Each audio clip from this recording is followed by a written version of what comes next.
I'm Arthur Rozzi, and my company's Arthur Rozzi Pyrotechnics, and we're in Naples, Florida right now at the APA, American Pyrotechnics Association annual convention.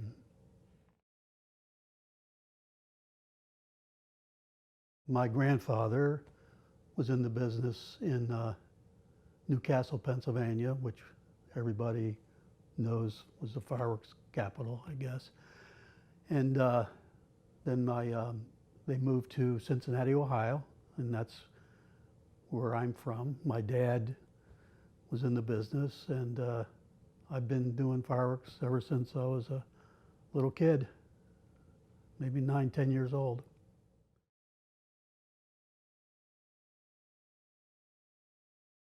Well, I know my grandfather was one of the founding members, and it was like, I think in 1948, so I was born in 1947, so maybe I started coming with my dad when I was like a teenager.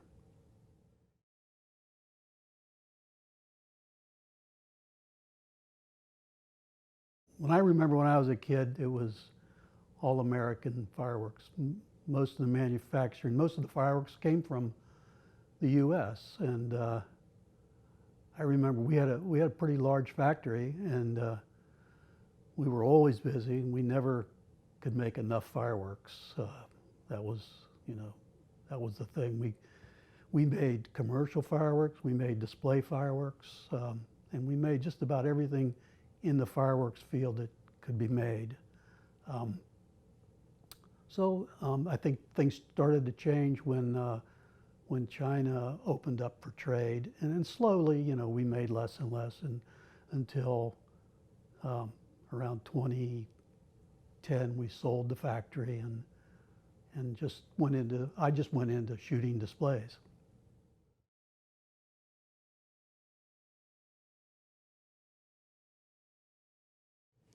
Well, I think we made probably 80% of the show back in the maybe 70s, 80s.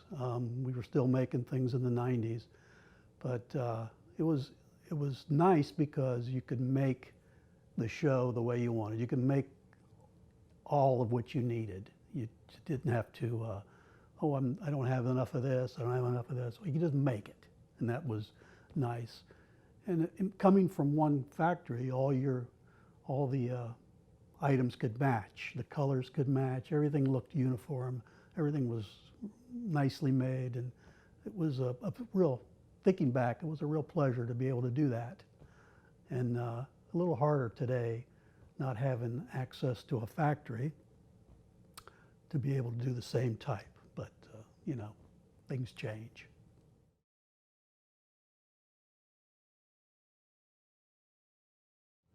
Oh yeah, miss it a lot. That's what I did most of my life, and but it was time to change, and it was, and going on to other things is enjoyable too.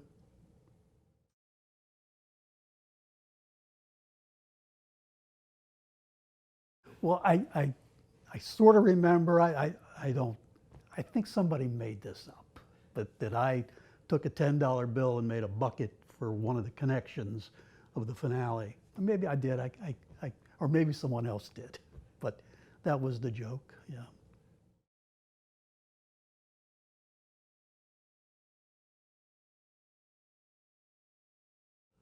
Well, some of the old timers, you mean? Yeah. Well, my dad, for one, my grandfather, they were from a different era, and those were people that really worked hard and to better their companies and make beautiful fireworks, make people happy, and make a living for their family. So my dad, there was a lot of guys. I just name a few. The Fabricias, big in the consumer fireworks. The Lisas, they were big in the manufacturing.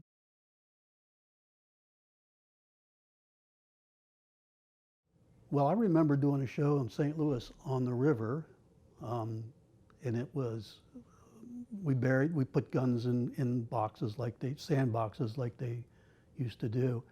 And all the shells were in cartons, and we didn't have enough mortars to load them all, so we'd shoot a bank and reload, and it was shot by hand, and it was a pretty large show. It had maybe 1,000 shells and a couple thousand finale. So I remember doing that, and that was by hand. And then we started doing firing shows with time fuse, and so we didn't have to light each shell. We could put timers between each shell. So that was a lot of years doing that. And we shot the first show. Well, we shot an amusement park in Cincinnati called Kings Island, and for the first couple of years we shot it all by hand. It was in the early 70s. And then for a couple of years we shot it with timers. And then maybe the fourth year we had a man build us an electric system. So the first night we shot it with the electric, it didn't work. And luckily we had all the leads of the shells hanging out so we could still light it, because I guess somebody didn't trust it to happen. But then after that, everything was electric, and then, you know, computer. We had a push button, we had a push button console that, fire each one. Or you could fire a bank of shells.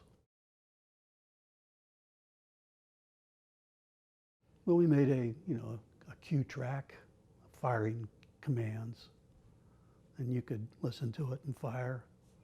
And then we wanted to make things go faster than people could fire, so we split it up into maybe 3 firing boards so that we could maybe separate the fronts from the shells and could shoot a little faster.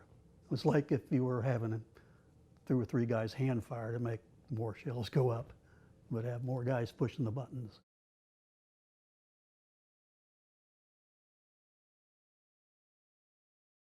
Well, we would make shows in scenes. We would split the show in different scenes. Maybe a color scene, and maybe a mixed colors, and then maybe a scene of maybe the serpents and fish and things like that. And then we make the music on a track cart that the radio stations would use. And the music would last anywhere from 18 to 54 seconds. So you had like a minute almost. And so we would fire for a minute of that one particular scene, and the music would match, and we could fade out that cart into another one so that would go into the next scene. So that's how we did them for pretty many years. And did you work on paper, or did you work? Yeah, worked on paper. Say we want this scene, and you'd have a show, you'd have an opening, and then you'd have different scenes, and it would gradually get bigger, and the show would progress to the finale.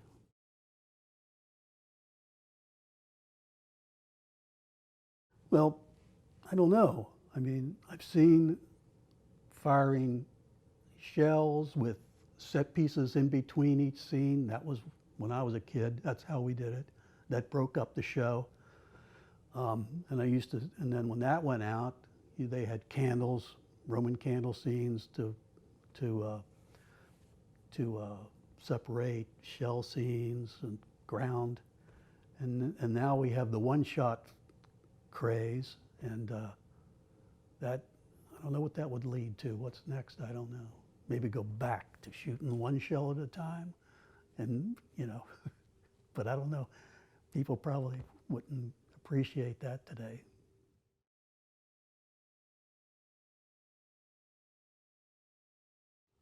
Well, it relates to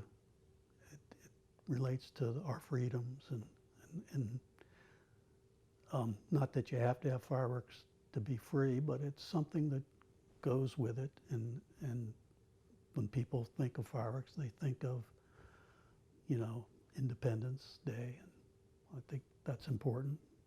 And it's a great entertainment medium that people are always improving on, and it's something that a lot of people enjoy, and marrying it with music and maybe light and water fountains like I do can, you know, just another way of entertainment. Well, I remember when I was like 17, my grandfather took me to Dallas, Texas to see a show done by a French company. And it was done to music, and that struck me. And that's what I saw that and wanted to do something like that. So that influenced me to do what I do. And you know, I thought, how lucky can I be to have a factory and be able to do all these things? And then I think memorable shows in Montreal, competing there, those were just great, because I think the fireworks person is really recognized there, and it's a great feeling to be able to go there.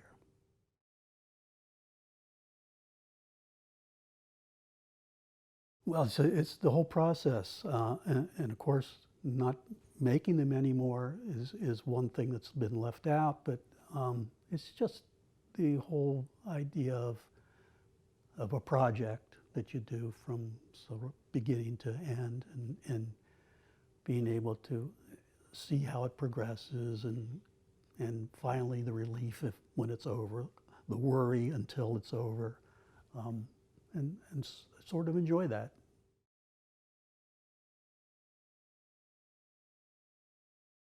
Well, I would, I guess, train with somebody that knows what they're doing, and if you have if you like fireworks, or if you think you would like doing it, you know, it's not bad. It's a great way. It's like being with people who like the same thing you do, and that's probably, you know, that's probably the nicest thing about it, being with people that like the same thing you do.